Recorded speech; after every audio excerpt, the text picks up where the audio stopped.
शिव और नारियल के तीन नेत्र। एक बार कैलाशवासी शिव माता पार्वती के साथ समुद्र यात्रा करते हुए लोमोलोमो द्वीप में पहुंचे। वे दोनों द्वीप के किनारे घूम रहे थे। इस द्वीप में तिमोदी नामक एक अनाथ युवक रहता था। वह बहुत ही निर्धन था। समुद्र से मछलियां पकड़कर तथा पर्वतों से कंदमूल फल लाकर वह अपना पेट भरता था।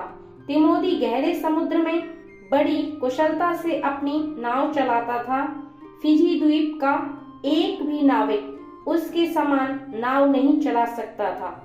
एक बार किसी धनी नाविक के साथ उसका परिचय हुआ। अभिमानी धनी नाविक तिमोदी को पराजित करना चाहता था।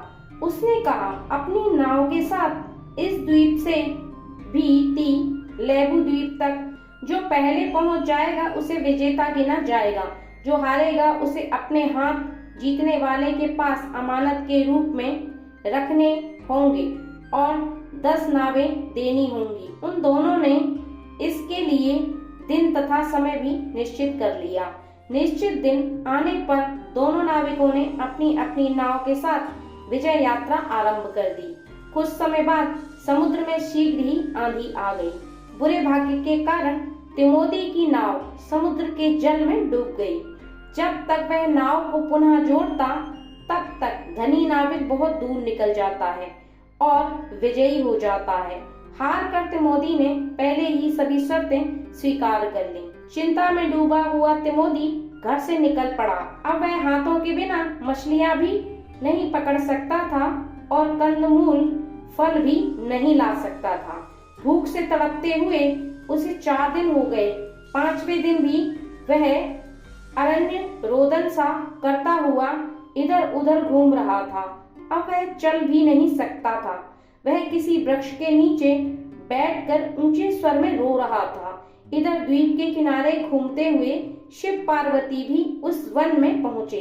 किसी के रोने की आवाज सुनकर पार्वती ने शिव को वहां चलने के लिए कहा, किंतु भगवान शिव अनाथ के करुण रोदन से भी द्रवित नहीं हुए। बार बार रोने की आवाज सुनकर पार्वती द्रवित हुई और आग्रह पूर्वक शिव को वहां ले गई जहां तिमोदी रो रहा था। तिमोदी की हालत देखकर शिव ने कहा, वत्स, तुम्हारे हाथ कहाँ गए और तुम क्यों विलाप कर रहे हो? तिमोदी ने सारी घटना शिव को सुनाई। सारा वृतांत सुनकर शिव की करुण वश कांप उठे। शिव ने अपनी माया से आंधी चलाकर वहां बहुत से फल प्रकट कर दिए। जमीन पर पैर मारकर जलधारा उत्पन्न कर दी।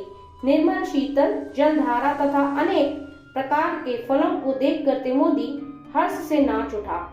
शिव के प्रति उसने भाव भक्ति प्रदर्शित की। शिव पार्वती वहां से निकल पड़े, परंतु तिमोदी उस वृक्ष के नीचे शिव की भक्ति करता हुआ समाधिस्थ हो गया। कुछ समय बाद पार्वती के साथ शिव भी उस जंगल में पहुंचे और उन्होंने वृक्ष के नीचे ध्यान मग्न तिमोदी को देखा। शिव ने दर्शन देकर भक्त तिमोदी को कृतार्थ कर दिया।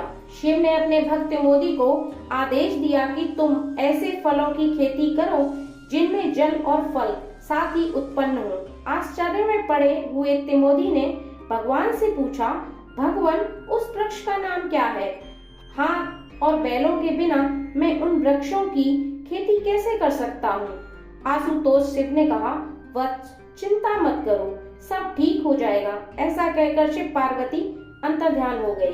शिव ने कैलाश पहुंचकर अपने पुत्र गणेश को आदेश दिया, पुत्र, केरल प्रदेश में जाओ। वहां से नारियल का फल लेकर फिजी द्वीप में रहने वाले भक्त प्रवर तिमोदी को नारियल की कृषि के विषय में निर्देश देकर शीघ्र यहाँ आ जाओ। आपकी आज्ञा शिरोधार्य है। ऐसा कहकर पिता को प्रणाम करके गणेश उस दिशा की ओर चल पड़े जहाँ तिमोदी तपस्या कर रहा था। नम्रता से युक्त तिमोदी ने गणेश जी को बार बार नमस्कार किया। शिव के पुत्र गणेश ने तिमोदी को नारियल बोने की विधि बताई और कैलाश की ओर लौट पड़े। तिमोदी ने एक नारियल के फल से अनेक नारियल फल पैदा किए। धीरे धीरे प्रशांत महासागर के सभी द्वीपों में इस फल की खेती का विस्तार किया। तिमोदी ने नारियल के फल बेचकर बहुत धन भी कमाया। उस धन से उसने धनी नाविक की नावें भी ले ली, अपना विवाह भी किया तथा सुखपूर्वक रहने लगा। यह कहा जाता है कि शिव के 3 नेत्र हैं, इसलिए तो नारियल के भी 3 नेत्र होते हैं तथा शिव के सिर की जटाओं की तरह नारियल में भी जटाएं होती हैं। गणेश जी केकड़े पर बैठकर त्रिमूर्ति के पास गए थे, इसी कारण सभी केकड़ों की पीठ पर गणेश जी की मूर्ति विराजमान है। फिजी द्वीप वालों का ऐसा विश्वास है।